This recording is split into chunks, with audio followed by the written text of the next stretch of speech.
All right, Dexter New Blood. It's done. I've sat on it. I've slept on it. I got me some thoughts. First of all, spoiler warning. Going to talk about spoilers for Dexter New Blood. If you haven't seen Dexter New Blood and you want to, or you're curious, you should do that first, then come back to this video. Long story short, even if it wasn't on your radar, if you are a Dexter fan, I think you should still watch the show because it's by and large a great season of Dexter. All right, spoiler warning's done. You've been warned. Now we're going to talk about some spoilers in Dexter, which means I know people just want me to talk about the ending, and I will. I'm going to at least touch on what I felt or thought about the season as a whole. And I mean it, the season as a whole, I thought it was a really intriguing, great return to form to Dexter. It had a lot of Dexter stuff that I love from Dexter when it was in its prime. That is seasons 1 through 4.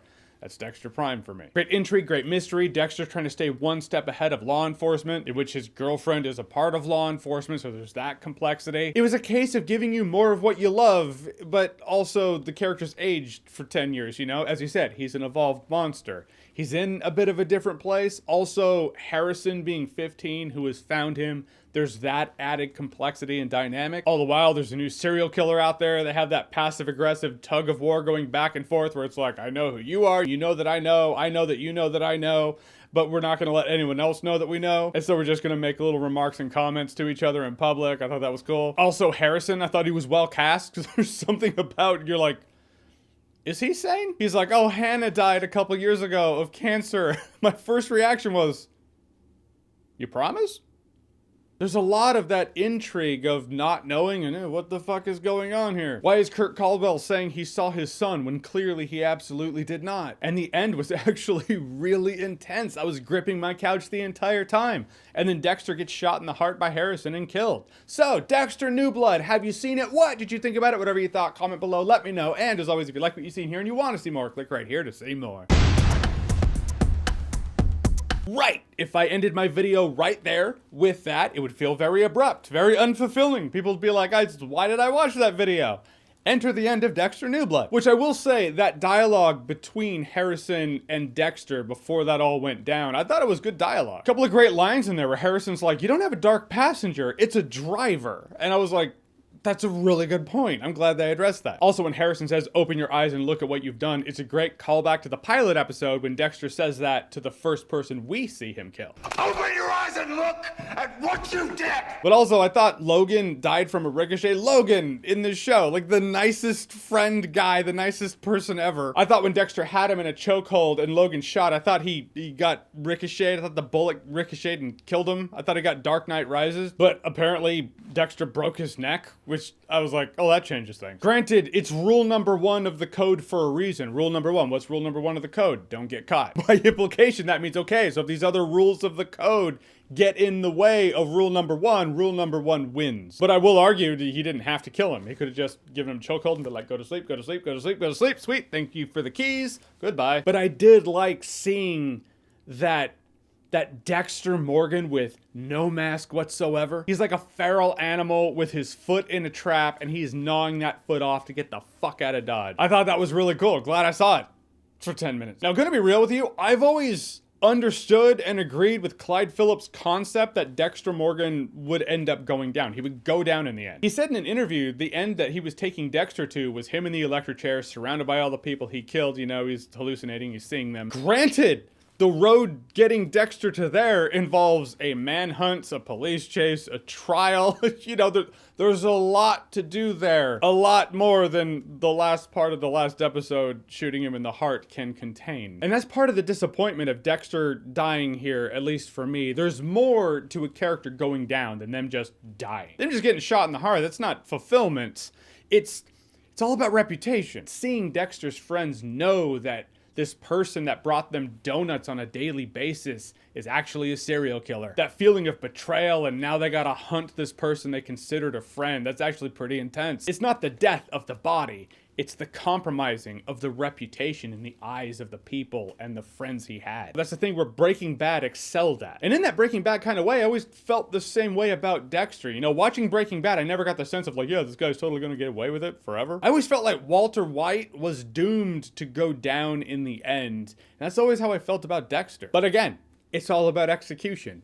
And I just felt the execution at the end of this season was way too abrupt for me to feel that feeling of fulfillment. And I don't know why it was so abrupt, why they were like, oh no, it's just going to be the end of this one season. Maybe they didn't know if they were going to get a season 2. They were like, but there are no superheroes in this show. There are no capes anywhere. Does anyone give a shit about Dexter anymore? I mean, turns out they do. A lot of people clocked into Showtime to watch Dexter New Blood. I'm glad about that. But in a world where they didn't know, they're probably like, all right, we have one season to do all this stuff and hope it works out. Which, lesson right there, film 2 endings. One where Dexter gets killed and it's very abrupt, you know, because it's a one-off. Or another one where Dexter slips through the cracks and now everyone who knew him, everyone from this small town in upstate New York, Miami Metro PD, the FBI, everyone's going after Dexter. On the other hand, maybe they felt like a Dexter manhunt wouldn't really feel like Dexter, nor would the trial of Dexter Morgan. Maybe a courtroom drama wouldn't feel like a Dexter show, but I would clock into that show like a motherfucker. Clyde Phillips and crew built Dexter New Blood and its resolution around the father-son dynamic with Dexter and Harrison, which is much smaller, more intimate, and very this season. It's very Dexter New Blood. Whereas the Mulligan resolution for the rest of the series of the original Dexter gets lost under that. And if I'm venturing a guess,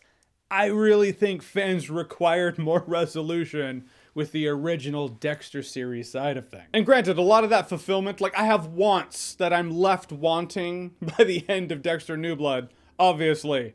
But they're wants that I just can't have fulfilled. A lot of the people that would have been really intriguing to watch them go after Dexter Morgan, they're dead now. You know, so we're dealing with an imperfect deck of cards here. That said, given Dexter New Blood, there are things I feel they could have done that would have made it more palatable for fans, like Angel Batista right out the gate. That's one thought that I have. It wasn't even on my mind when Dexter New Blood started that Angel Batista and Dexter Morgan would ever have a face-to-face, but then Angel Batista was briefly in one episode. Then Angel Batista was briefly in the last episode, in which he's like, I'll fly out in the morning. I'll tell you everything I know. And he has this file right there. Angel Batista and Dexter Morgan having that face-to-face would have brought resolution with the Miami Metro PD side of things, you know, side of the deception. I mean, we're not going to get Deborah Morgan hunting Dexter Morgan, which I think would have been pretty epic. I also think that they were setting up for that. Lundy talking to her, I think it was in season 4, he's like, you're just like me. The manhunt that's what drives you. I was like, oh, they're setting that up big time. Oh, guess not. It's okay. We can't always get what we want,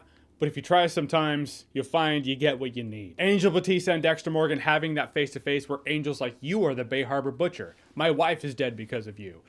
Dokes, you let Dokes take the fall for your killings, your murders. That would have been a really important dialogue. That would have been something fans, I feel, needed, but it just never happened. Funny enough, a big part of this resolution in concept is going to happen in the world of Dexter, just off screen. Angel Batista will know that Dexter Morgan is the Bay Harbor Butcher. Reopen the Bay Harbor Butcher case, you know, absolve James Dokes of those murders. But it's not knowing it'll happen, it's seeing it, you know. That's that feeling of fulfillment that fans get. I mean, you do get a sense of that, oh, he was our friend and he totally lied to all of us in the new crew. And it does work in that capacity, but it's not the Miami Metro PD crew. Would have been great to see these two stories come together where they're all like, oh my God, this guy, right? Let's get him. And as much as I'd understand where they're coming from, as they're hunting Dexter, I would be rooting for Dexter. Because who am I kidding? I would be, but he wouldn't get away with it, and that'd be the tragedy of it all. Also, Harrison shooting him in the chest is like, right there, I was like, okay, well, first of all, it's a heart shot. So there's no question he's dead. But also, I think it would have been cooler if Harrison was like, nope, I'm not shooting you. Or he kneecaps him or something, just blam! He's like, you're going back to Florida and you are going to answer for these crimes. However they wanted to do it, Harrison not killing Dexter, I think would have been more profound because he'd be breaking the cycle. He's like, no, I'm not going to kill you. I'm breaking the cycle now. Harry taught you to kill and get away with it. You've been killing and getting away with it. You're telling me to kill you, but I'm not going to kill you. The sins of the father end today in an episode called Sins of the Father. But no, Harrison shoots him in the chest and drives off somewhere. I mean, they're probably setting up for a show where Harrison's some vigilante killer. Maybe he doesn't have the ritualistic murder thing down, but you know, he's killing bad people because he feels bad people should die. So now in a world where they're probably setting up for a spin-off show starring Harrison, I imagine Showtime's going to throw a lot of money to Michael Z. Hall to be the Harry hallucination for Harrison. Man, the whole season of the manhunt for Dexter Morgan really is an emotional roller coaster. After season 8, it was like, oh, I guess we won't get that. And now it's like, oh, Maybe we'll get that. Oh man, I guess we won't get that. I can't take this kind of emotional back and forth. Look, the execution of the finale aside, Dexter New Blood as a whole, I had a great time viewing it. It was an experience with a show I hadn't had in years. After I would watch it, I'd text my brother, I'd call a friend, we'd talk about it. Every episode that was coming to an end, I could feel it coming to an end. I was like, fuck, I don't want this to end. Then the episode would end and I would start the clock like, okay, one more week. Let's go. Begin the countdown. It was a great viewing experience, and though the finale left me unfulfilled, I still have that experience. Which Clyde Phillips and crew should see any hate that the end of Dexter New Blood gets as a compliment, because people only really hate endings that much if the rest of the show leading up to it was great. I really dug the show. Found the ending unfulfilling as shit. Those are my thoughts on the season. Those are my thoughts on the finale. And now you know my thoughts. All right, so now I'll actually ask you, Dexter New Blood, what did you think of the season? What did you think of the finale? Whatever you thought, comment below, let me know. And as always, if you like what you've seen here and you want to see more, click right here to see more.